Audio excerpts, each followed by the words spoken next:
नमस्कार दोस्तों, संकल्प मैथ क्लासेस में आपका स्वागत है। यूपी टेट अंक और संख्याएं चल रही हैं। ये अंक और संख्याओं का भाग 3 है और इसका पहला सवाल है, सबसे छोटी अभाज्य संख्या कौन सी है। आपको इसमें से बताना है कि सबसे छोटी अभाज्य संख्या कौन सी है। 0, 1, 2 या 3। मैंने इसमें ऑप्शन रख दिए हैं। इसमें कोई कैलकुलेशन के लायक ऐसी कोई प्रश्न नहीं बनता है इसमें भी कि मैं कैलकुलेशन करके आपको बताऊं। तो ये तो वैसे ही एक ओरली चीज़ है जो आपको याद होनी चाहिए। इसमें से देखिए, अब आप कहेंगे एक है, एक नहीं होता है। एक विषम संख्या हो सकती है, लेकिन एक ना तो भाज्य संख्या है और ना ही अभाज्य संख्या है। ये मैं पिछली वीडियो में आपको इन चीज़ों के बारे में सारा बता चुका हूँ। तो यहाँ पे जो सबसे छोटी अभाज्य संख्या होगी वो कौन सी होगी, 2 हो जाएगी। अगला सवाल देखते हैं, सबसे छोटी संयुक्त संख्या कौन सी है। तो सबसे छोटी संयुक्त संख्या कौन सी होगी, 4 होगी हमारी। इसमें आपको ये ध्यान रखनी है। यहाँ पे देखिए, समझने वाला सवाल है, कौन सा युग्म अभाज्य संख्याओं का है। यहाँ पे हम गलती कर सकते हैं कि कौन सा युग्म अभाज्य संख्याओं का है।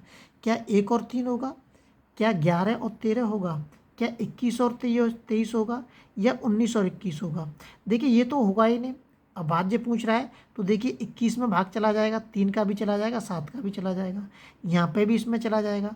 मतलब दोनों संख्या ऐसी होनी चाहिए जिसमें स्वयं के अलावा किसी दूसरी का भाग न जाए।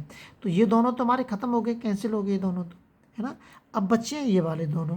तो अब ये भी ऐसी संख्या दे रखी है और ये भी ऐसी दे रखी है। तो इसमें से कौन सा होगा। इसमें से सही ऑप्शन हमारा बी होगा। ये नहीं होगा। क्यों नहीं होगा, क्योंकि अभी मैं बता चुका हूँ कि एक ना तो भाज्य संख्या होती है ना ही अभाज्य संख्या होती है। इसलिए उसने ये वाला ऑप्शन उसने रखा है ताकि हम जानबूझकर गलती करें। अगला देखते हैं। अगला जो सवाल दे रखा है, कौन सा जोड़ा सह अभाज्य संख्याओं का है। क्या कह रहा है, सह अभाज्य संख्याओं का। विशेष ध्यान रखना, सह अभाज्य का मतलब हो गया कि सह अभाज्य का मतलब हो गया आपका, देखिए सह अभाज्य का मतलब हो गया कि मतलब किसी एक संख्या का दोनों संख्याओं में भाग हमारा नहीं जाना चाहिए। किसी मतलब वैनिष्ट गुणनखंड नहीं होना चाहिए। समझ में आ रहा होगा, वैनिष्ट गुणनखंड नहीं होना चाहिए। तो देखिए इसमें भी जा रहा है 5, वो 3 पंजे 15, 3 दूनी 27, ये नहीं होगा। 5 दूनी 10, 5 तीन 15, ये भी नहीं होगा। और 7 21, 7 पंजे 35, ये भी नहीं होगा। तो ये एक ऐसी युग्म है, ऐसा युग्म है जिसमें किसी एक संख्या का भाग दोनों संख्याओं में नहीं जाएगा।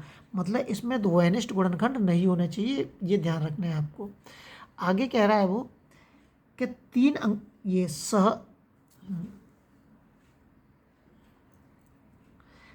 अभाज्य संख्याओं का युग्म नहीं है। अब इसमें उल्टा पूछ दिया है। तो देखिए इसमें ऐसी कोई संख्या है जिसमें इन दोनों संख्याओं में किसी का भाग जा सके, नहीं जाएगा। इसमें भी नहीं जाएगा, दोनों में, इसमें भी नहीं, लेकिन इसमें जा रहा है। 5 दूनी 10 और 5 तिया 15। इसका मतलब ये जो हमारा सह अभाज्य संख्या नहीं है।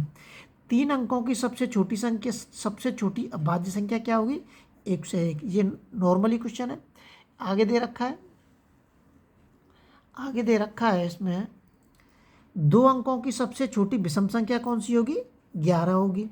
अब ये कह रहा है 2 अंकों की सबसे बड़ी और सबसे छोटी सम संख्याओं का अंतर पूछ रहा है। तो सबसे बड़ी सम संख्या कौन सी होगी हमारी, 98। और सबसे छोटी सम संख्या कौन सी होगी, 10। घटा दीजिए, कितना बचेगा, 88 बचेगा। इसका मतलब डी ऑप्शन हमारा इसमें एकदम सही हो जाएगा। अगला देखते हैं। अगला दे रखा है इसमें 2 क्रमागत सम संख्याओं का अंतर। ध्यान रहे, क्रमागत मतलब क्रम से आने वाली सम संख्या। तो क्रम से आने वाली सम संख्या कौन सी होंगी, एक तो 2 है और एक 4 है। तो इन दोनों का अंतर कितना हो जाएगा, 2 हो जाएगा। इसका मतलब बी ऑप्शन हमारा इसमें एकदम सही होगा। अगला सवाल देखते हैं। अगला सवाल दे रखा है 2 क्रमागत संख्याओं का अंतर। 2 क्रमागत संख्या क्या होगी, 1 और 2। ये क्रम से आ रही हैं, ये 2 ही पूछ रहा है। तो इन दोनों का अंतर क्या होगा, 2 माइनस के 1 बराबर के 1। इसका मतलब बी ऑप्शन हमारा इसमें एकदम सही होगा। आगे कह रहा है कि सबसे बड़ा ऋण पूर्णांक है, ये याद रखना है आपको। सबसे बड़ा ऋण पूर्णांक क्या होता है, -1 होता है। अगला सवाल देखते हैं। अगला सवाल जो दे रखा है प्राकृतिक संख्या है, ये कह रहा है प्राकृतिक संख्याएं होती हैं, मतलब प्राकृतिक संख्या क्या होती है, एक होती है, क्या एक प्राकृतिक संख्या है, या प्राकृतिक संख्याओं की संख्या 10 होती है, यह कह रहा है 100 होती है प्राकृतिक संख्या, या अनंत होती है प्राकृतिक संख्या। तो कौन सा ऑप्शन हो जाएगा इसमें, डी ऑप्शन होगा, प्राकृतिक संख्या क्या होती है, अनंत होती है। अगला सवाल देखते हैं। अगला सवाल दे रखा है, ये ऑप्शन में पूछे जा सकते हैं, ये मैंने आपको जानकारी दे दी है कि सभी प्राकृतिक संख्या पूर्ण संख्याएं हैं। ये आपको याद रखना है कि सभी प्राकृतिक संख्या क्या होती हैं, पूर्ण संख्या होती है, और सभी पूर्ण संख्याएं पूर्णांक हैं, सभी पूर्णांक परमेय संख्याएं होती हैं। ये आपको याद रखना है। अगली वीडियो में आपसे फिर मिलते हैं। जब तक आप अपने लेवल पे वीडियो को शेयर और सब्सक्राइब जरूर करें। अभी अंक और संख्याओं के कई पार्ट बचे हुए हैं, मैं एक एक सवाल आपको बताऊंगा ताकि आपको पेपर में कोई परेशानी न हो।